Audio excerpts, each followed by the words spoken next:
Hey, how's it going, guys? Dallas here.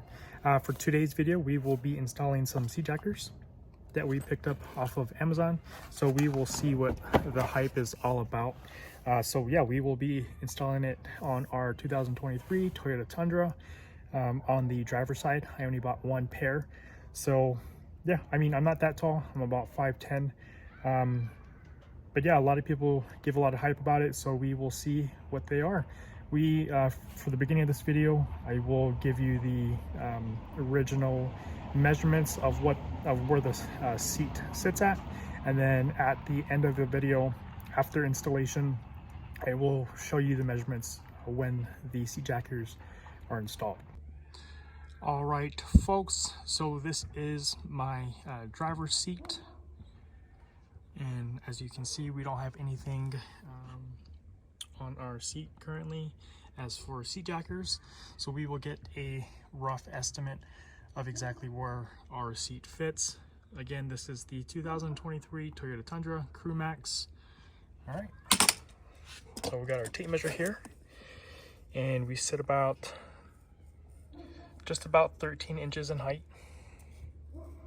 Again, we don't have anything on the driver's side, so yeah, we will go ahead and unbox those seat jackers from Amazon. All right, so I will be showing you what it looks like from the box and then exactly where I got it from.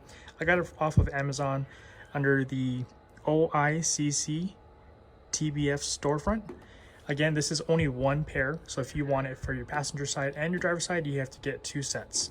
So for me, I only got one pair, and I will be installing on our driver's side. So yeah, that's what it looks like off of Amazon, and that's the front picture. And yeah, let's get to unboxing.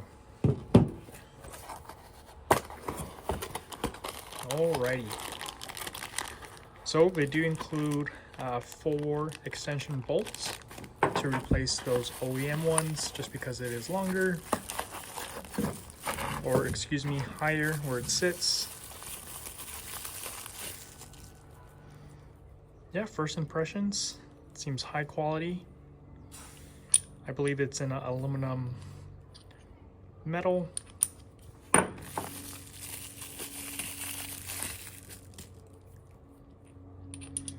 Yeah, she looks great. There are some minor scratches, but that's okay. They will be going under my seat, and I'm not really trying to impress anybody with seat jackers, so that's all right with me. But first impressions out of the box, I'm really impressed with it. And yeah, let's get this sucker installed.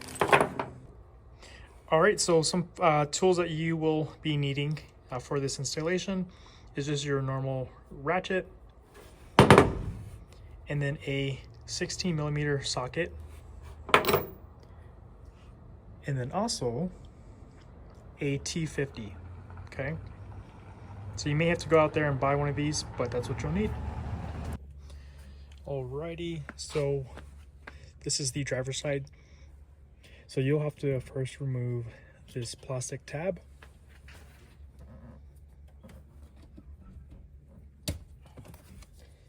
It's a little in there. It may feel like you might break it, but I believe you just pull up from this little piece, and yeah. So we'll have our ratchet, then our T50 Torx bit. We'll get her loose.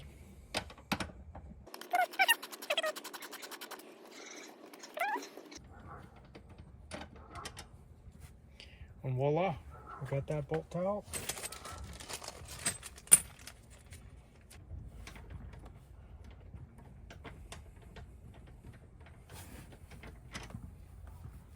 All right, so I just got the other side out.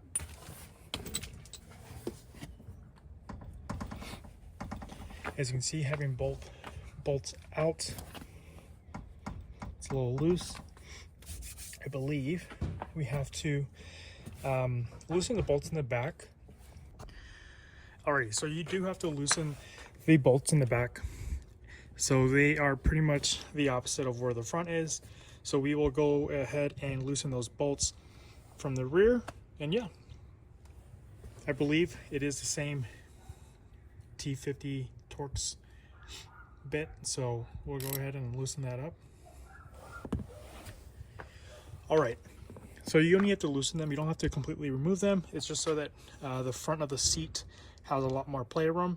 And yeah, we'll go ahead and install those seat jackers.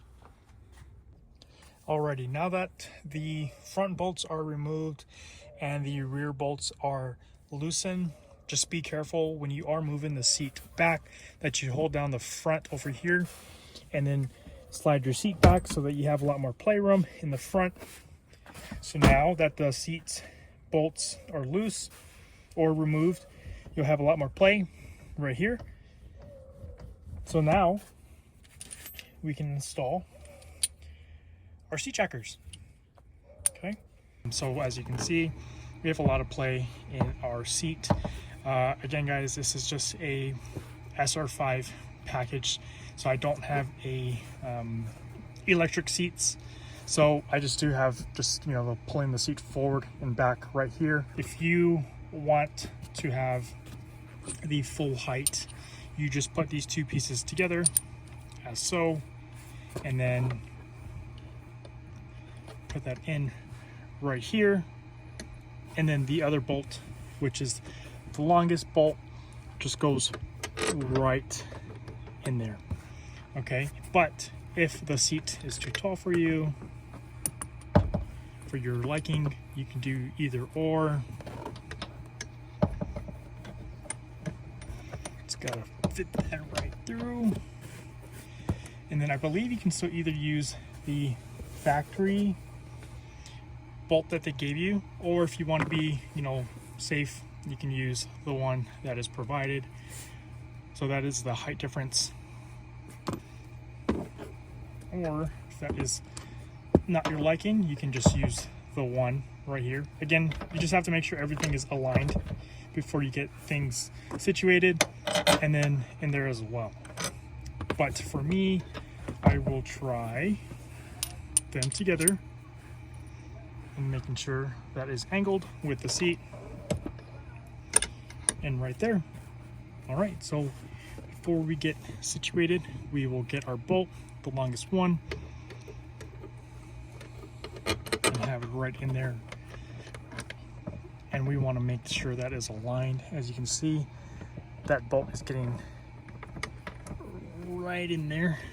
Okay, and then want to make sure we can thread it. All right, so I did get the other side right here of the seat installed, and I made sure both bolts were threaded in before we started tightening things. As you can see, I'm lifting the seat up and none of these bolts are moving. But okay, we will get these bolts tightened up.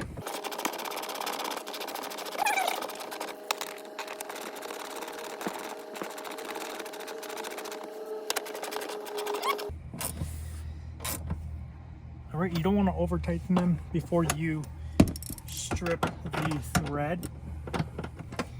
Okay.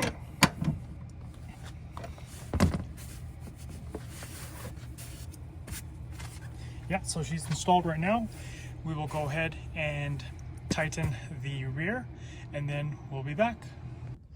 All right, so I just tightened the rear bolts. Just want to make sure that I can move the chair back and forth with no issues. So far, so good. I will move back and just make sure these are tightened well.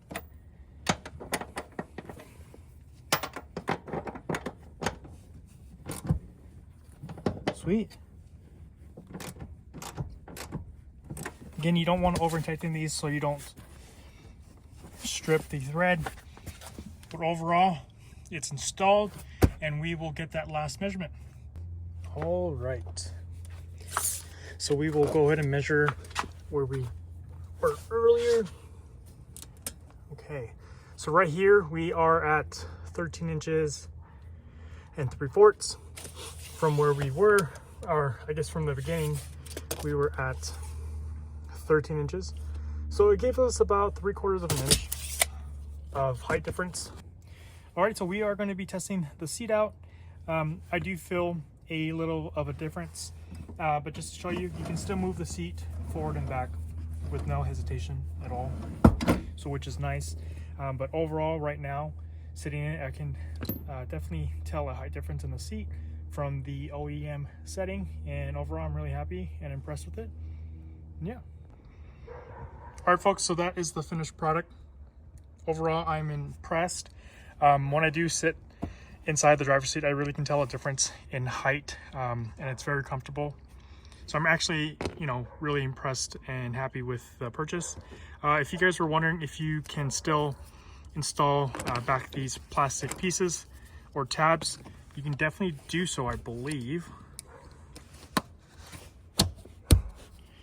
Just got to pop that in. Also, quick tip, when you are finishing up, please make sure that your bolts are all tightened up. Wouldn't want you guys to get into an accident and then your seat kind of moves forward, and then kind of liability right there. So please make sure you are tightening all 4 corners where the bolts were loosened, 2 in the front and then 2 in the rear. And yeah, just a safety tip just in case. Also too, if you're still wondering what the purpose is for seat jackers, there are a lot of other reasons why people may use them. If you are a little on the shorter side and need help boosting yourself in driving and seeing over the steering wheel, this can definitely help you. So that's definitely a recommendation. Again, don't quote me on it, but it may help you. And for those who are really tall and need some extra leg space, this can definitely come in handy. Again, I'm only 5'10", and installing these seat jackers and just sitting in it for the last couple minutes is definitely a big difference. And yeah, again, these are seat jackers from Amazon, and I will leave a link down below for you guys to buy them.